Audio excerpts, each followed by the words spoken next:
Thank you, Karen. I'm here today to talk to you about Proposition 1E.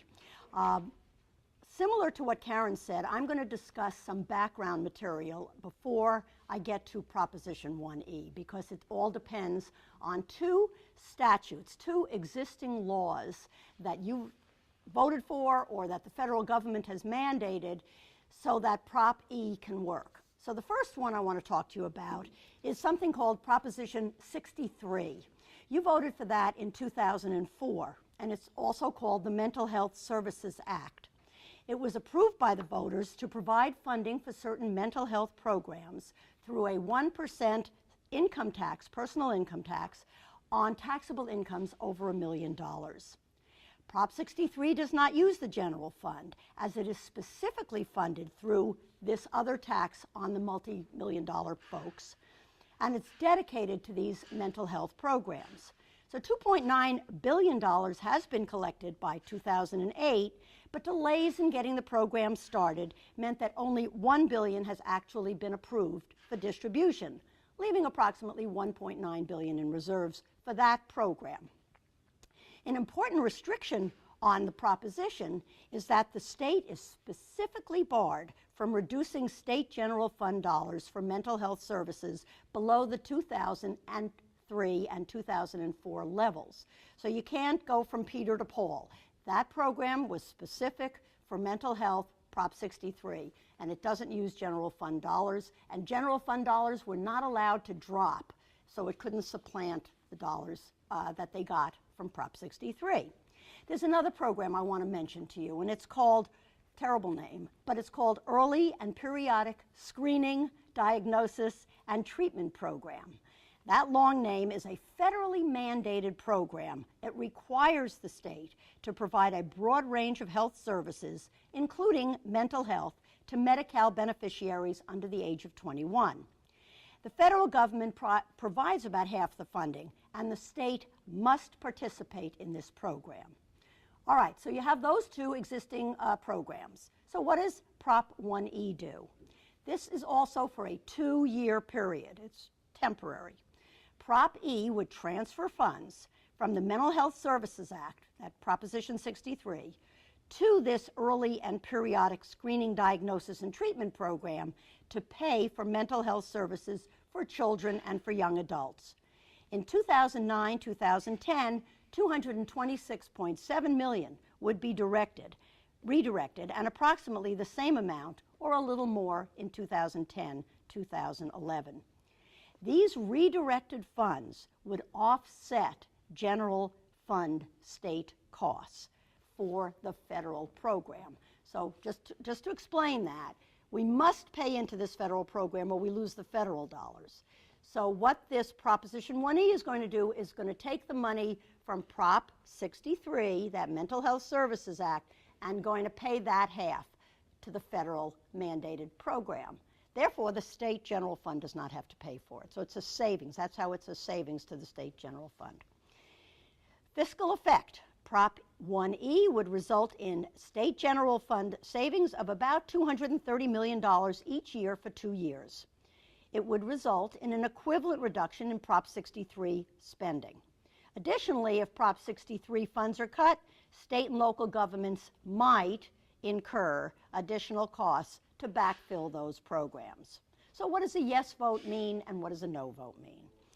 A yes vote means that a portion of the funds previously approved by the voters for Prop 63, that Mental Health Services Act, that which supports expansion of community mental health programs, would now be redirected over the next 2 years to achieve state general fund savings. A no vote would mean that all the Prop 63 funds that you voted for would continue to be used to support the expansion of community mental health programs. Supporters say that delays in getting new programs started have resulted in $1.9 billion in unspent tax funds.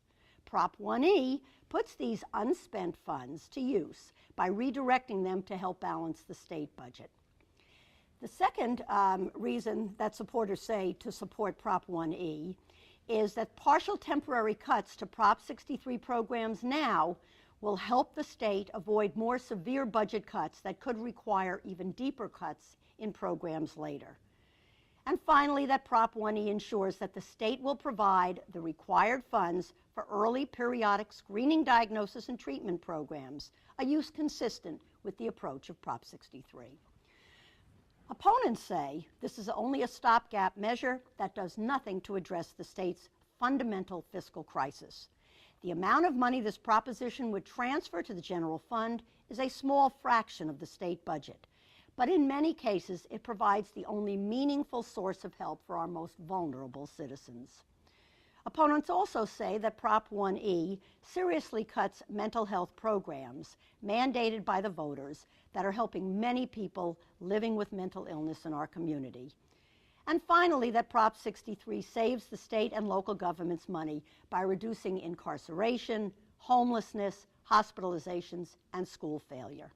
During these difficult times, they say, it is short-sighted to cut early intervention, which prevent more serious mental health problems later.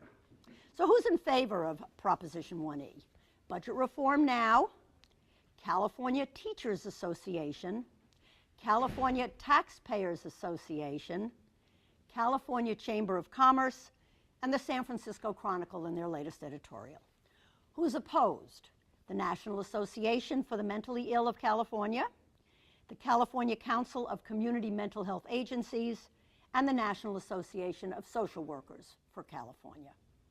So that is the pros and cons and everything I have to say about Prop 1E. And now I'd like to introduce Elizabeth Schleifer, who's going to talk about Proposition 1F. Thank you very much.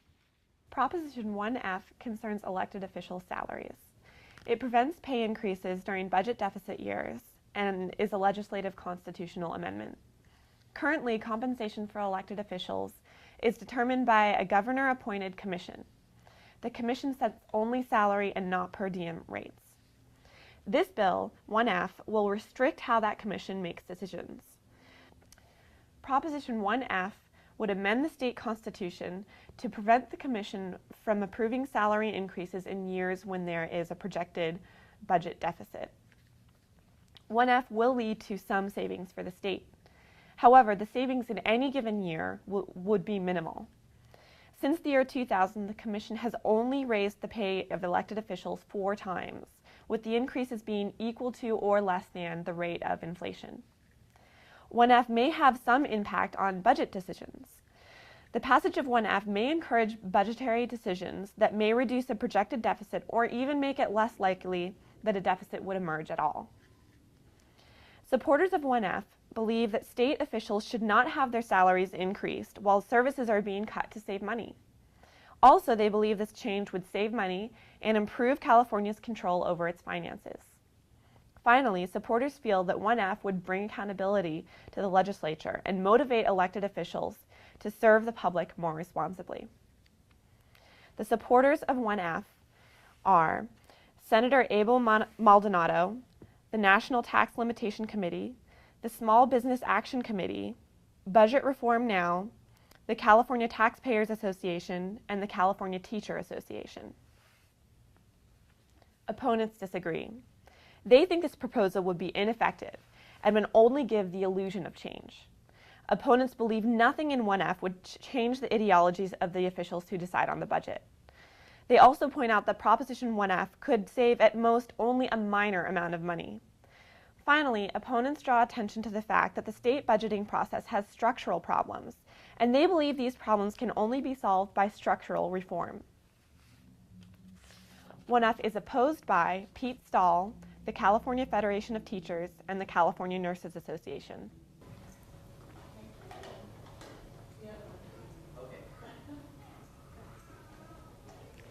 These are the measures, 4 of them constitutional amendments, on which you'll be asked to pass judgment on May 19th at the polls, or before that on your mail-in ballot.